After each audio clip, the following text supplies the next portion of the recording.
Welcome to the Professional Website Investors Podcast, the show where we talk about what it takes to successfully buy, operate, scale, and sell a thriving e-commerce business.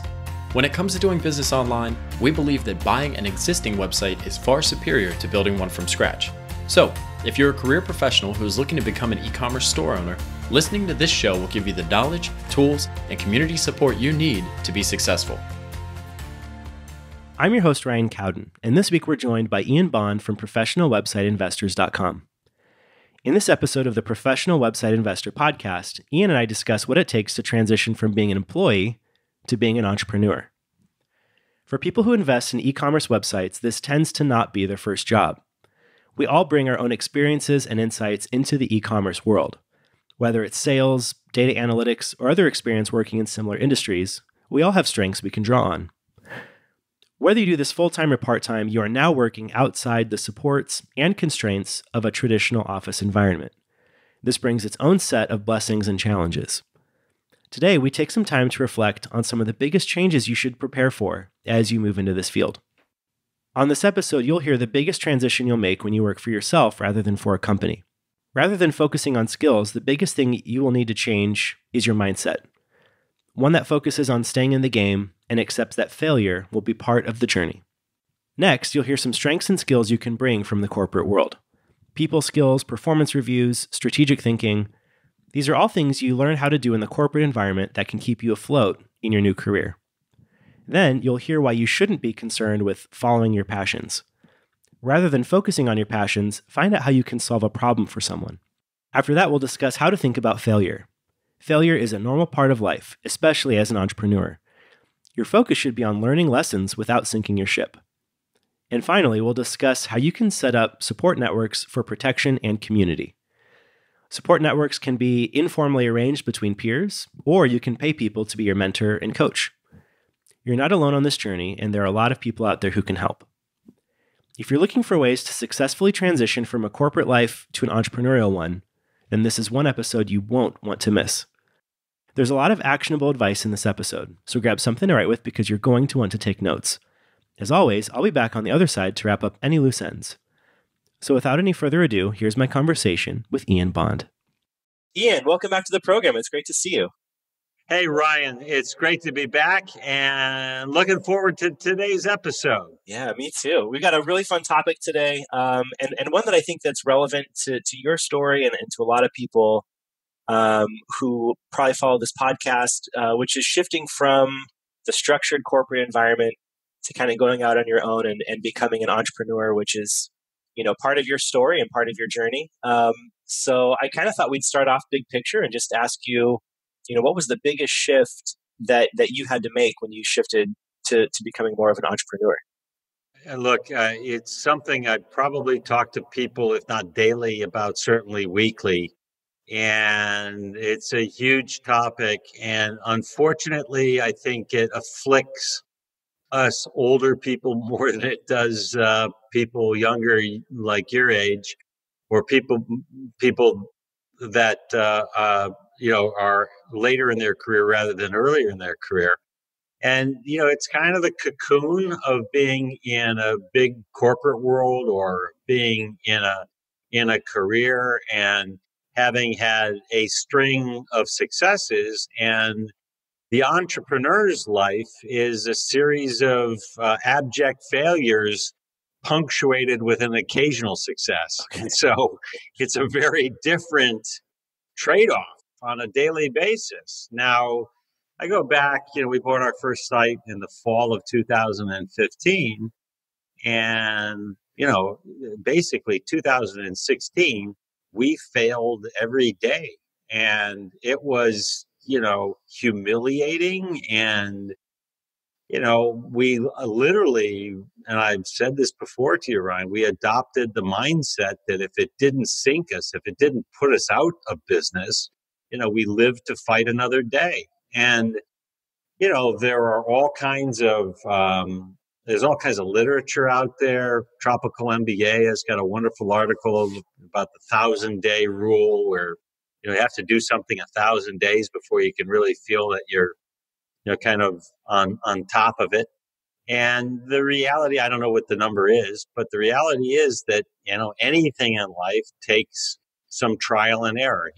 It's just that, when we learned to ride bikes and we were unafraid of riding bikes, or even before that, when we learned to walk, we didn't know any better. And, by the time you get to be in your 40s or your 50s, or my case, your 60s, you don't have that perspective. In baseball, a 300 hitter is in the Hall of Fame. In the corporate world, you're fired. So Yeah, right, right. So for someone like you, and I've heard you mention things that you talk about that you have strengths in, and I was wondering what you thought maybe. What kind of things do you learn in the corporate world that will set you up for success as an entrepreneur? yeah, so it's an excellent question, and I try to talk about this as often as I possibly can. If you have the ability to look at what it is that you do and that you do well, and emphasize that, and build a team around you, or at least resources around you that can help you on the things that you don't do well, and that you can offload those things to them. That's where you get your success. So I started my career in sales, and so I'm very comfortable having conversations with strange people that don't know me, and I'm not shy in retiring. And on the one hand, and I have managed fairly large businesses, so I have and led strategy and transformation and stuff like that. Okay. And I am far less technically minded, and and I have a high level of what I would call creative ability, and what my wife would call ADD. So no, I just I'm not as good at following up on details. My wife is more of a linear thinker, and I'm all over the place, and I'm on to the next thing already, and all jazzed up with the new idea, and I didn't follow up on the last thing. And so, fortunately, her strength is follow up, and she'll look at me every so often and say, hey, we need to slow down, and finish on that other little trial that we had going. Right. And so I think for someone that is honest with themselves, and I think one of the strengths of being in the corporate world is you get these performance appraisals every year, and I probably for the last 36 years, you could have put in a very tight cluster what my weaknesses are. I mean, they are what they are, and don't work on your weaknesses. Figure out how to offload stuff that requires that to other people. Yeah, right. There was one thing I wanted to hit just kind of real quickly is you talk a lot about, as you set up your companies, like having a set of standard operating procedures. Yeah. And I was wondering, that sounds like something that you maybe have picked up from the corporate world as well. Yeah, no question that that the way and this is going to will dovetail into another topic that I know we want to talk about.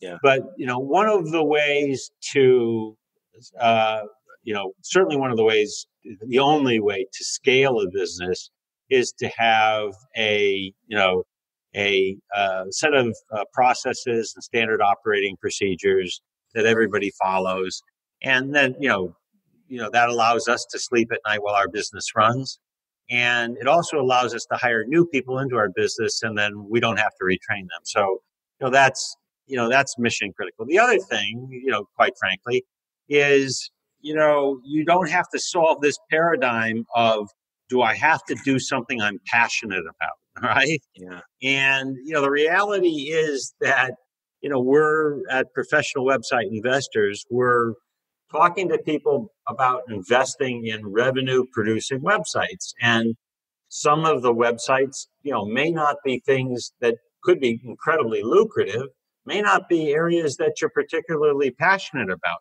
But I would posit to you that if you're making $500 or $1,000 a month on a daily basis, you can become quite passionate about the outcome. And that will fund a lot of free time to go, potentially explore things that might not ever produce any revenue. So, Right.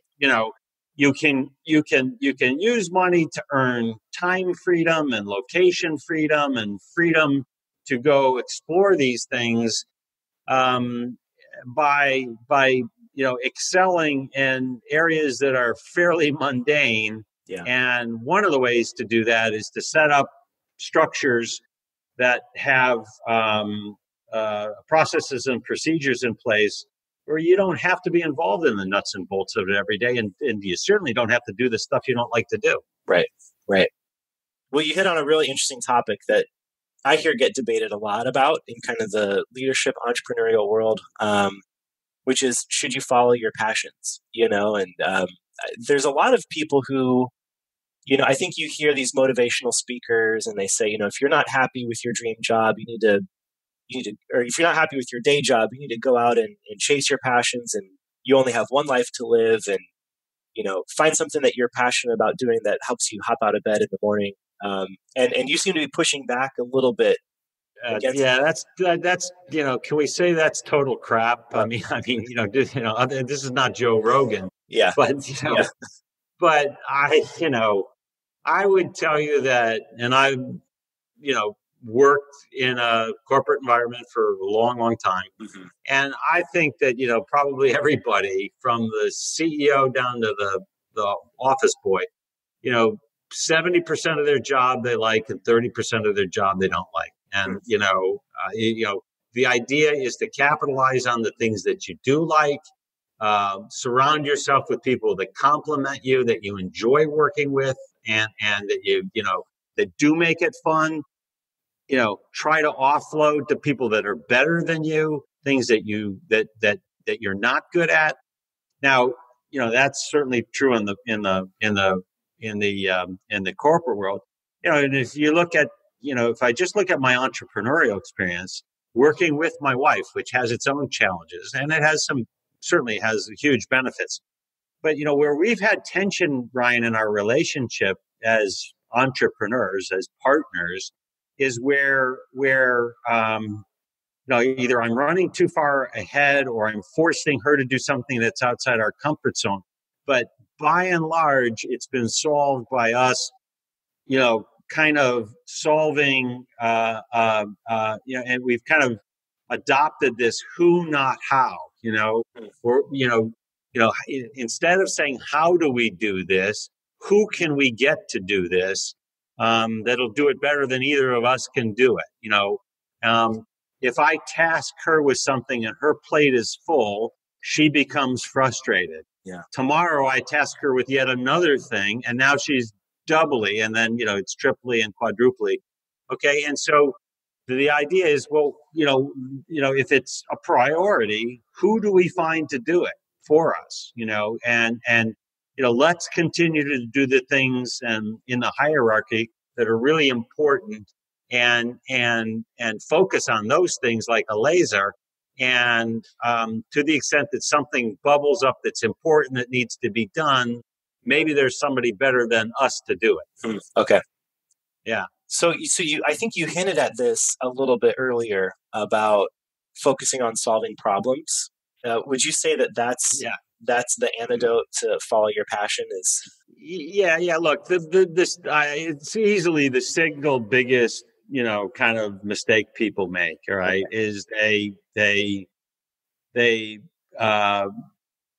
dream up some new approach to something that's unproven, and they consider that to be a business plan.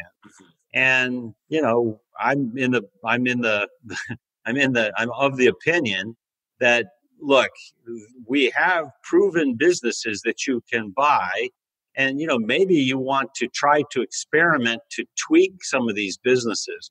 But to start a business de novo, we all know that 90% of them fail. In the first 5 years. Online businesses, it might even be far higher than that. I don't know. But, if you're not solving a problem, and if you're focusing instead on some strength you have, or some prejudice you believe, or some worldview that you believe, you're doomed. You're destined to uh, you know, be spanked and sent home. It's not going to work out well. I mean, you got to figure out what problem it is you're solving for people, and go from there. That's your point. There are we can sit here and spend hours now talking about things that people are passionate about, but yet not figure out what it is that we're going to be able to kind of earn a dollar from in terms of a problem we've solved that somebody would pay for. Right. So now, the nirvana would be that I'm passionate about nutrition, and I have a way to capitalize on that because of some unique experience I've had in my own life, which I can then persuade you to buy into and have the same positive outcome that I got. Okay. That would be wonderful, but just far too many times that's just a dead end road. Okay, great.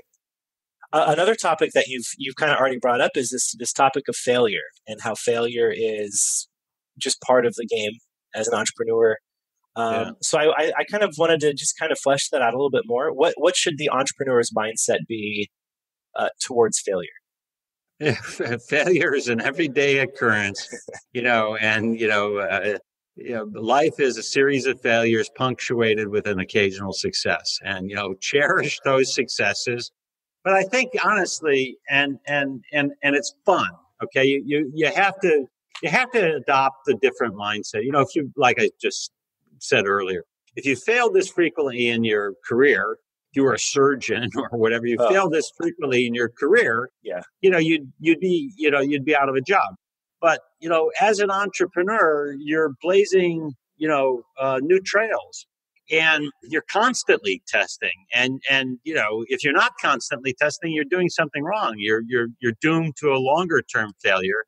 And we try to things, and we may try something that ultimately someone else will succeed at, that we will fail at. And I own websites and niches that we've never developed, where I've seen people sell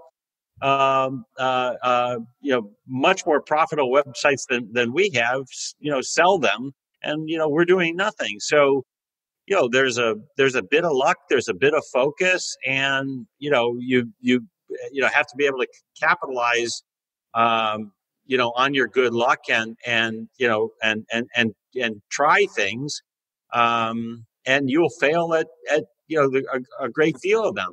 Now the one of the tenets that I believe in investing in general is to press your bets.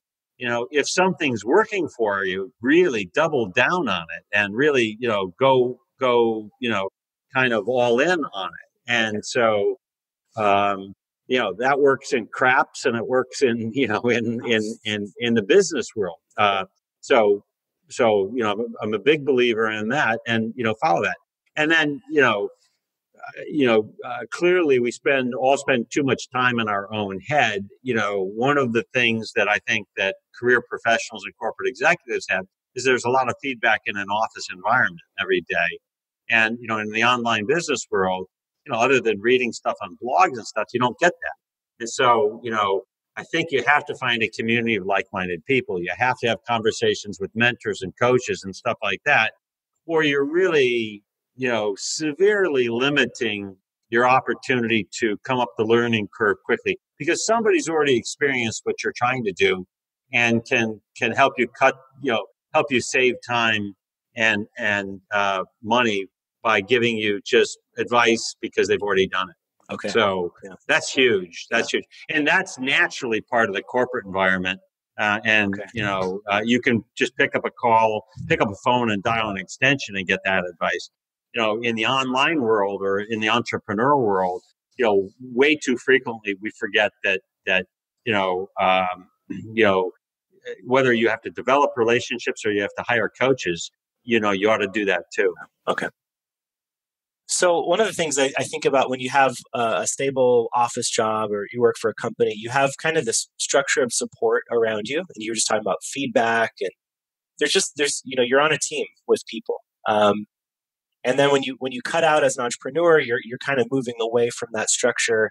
But I was thinking that entrepreneurs still need support, and I just maybe it's more lateral, maybe it's more kind of through your networks or your relationships. Um, what kind of networks should people be fostering as they move out on their own? Yeah, no, look, I think there's at least a few tiers. You know, um, you know, I find it very valuable to talk to people to kind of talk to people that are early in their career because they're asking questions that maybe are things that I haven't thought about in a while, and so I love I get a lot of value from coaching people that are starting. Okay. And I also like to hear and look, quite frankly, you know, if I am blessed and able to cut through the kind of all of the chaff for people and help them, then I know that it's like a bright light shines through to them. And I know that I've got something that's crystallized. If on the other hand, it's a little bit foggy for me, maybe I should go back and look at it. The peer thing is the next level up. And I think it's highly valuable to kind of share your daily or weekly trials and tribulations with other peers. And, it's not working or it was a horrible week or, keep your chin up if you're hearing that from somebody else. And then, I spend way too much money on coaching and expert advice. Right. And it not only helps me keep my head in the game, but it also helps me accelerate to strategies that will pay off much more rapidly. Right. And I am a serial buyer of expert help and courses and things like that. And I watch webinars till I go blind. In my free time. Yeah. Because there's just a lot of free value that you can get from various free courses on things that I'm interested in. Now, look, you can take that to an excess, and you have to actually implement. You can't just always consume information. You actually have to do something. You have to balance that. And I'm guilty of sometimes substituting too much consumption and not enough implementation. Okay. But I'm a big investor in my own success, and I think I see people trying to a mastermind it on their own when they're 60 years old or 40 years old or 50 years old, and there's no reason to believe that they can do it in any period of time that's rational. Right. This is an ever-changing game. Right. And so you somehow you're going to have to, kind of get off of a dead stop and get into the game. So, there are people bring, from a comfortable position of being a career exec or a corporate executive, people, it's uncomfortable being an entrepreneur. And there's a lot of reasons not to do something. They're afraid, or they don't feel like they have enough information, or maybe they just haven't found the right person to kind of give them that push. So there's a lot of good reasons, but unless you jump into the game, you're never gonna be able to get to the point where you actually can fail on a daily basis. It's almost a blessing to fail on a daily basis because, like I said, if it doesn't put you out of business, it just makes you stronger. Right. Ian, that was fantastic. That was really great and encouraging for me. So, truthfully, it's a heck of a lot easier to say today than it was in 2016. And so, even now, when we have what I would say are horribly revolutionary things happen, and revolutionary not in a good context. You can have perspective to say, we've been up and we've been down, and we'll survive. Yeah. And we'll learn. And I think one of the great things is that after you have spent some time, kind of day in, day out, week in, week out, learning, you get to be resilient. And so any way that you can accelerate that, Ryan, through lateral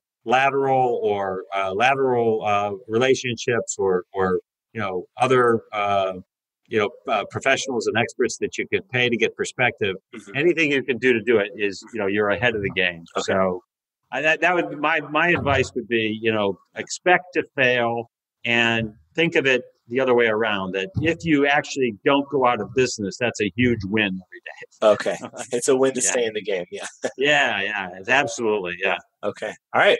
Thanks a lot, Ian, and we'll see you back here next week.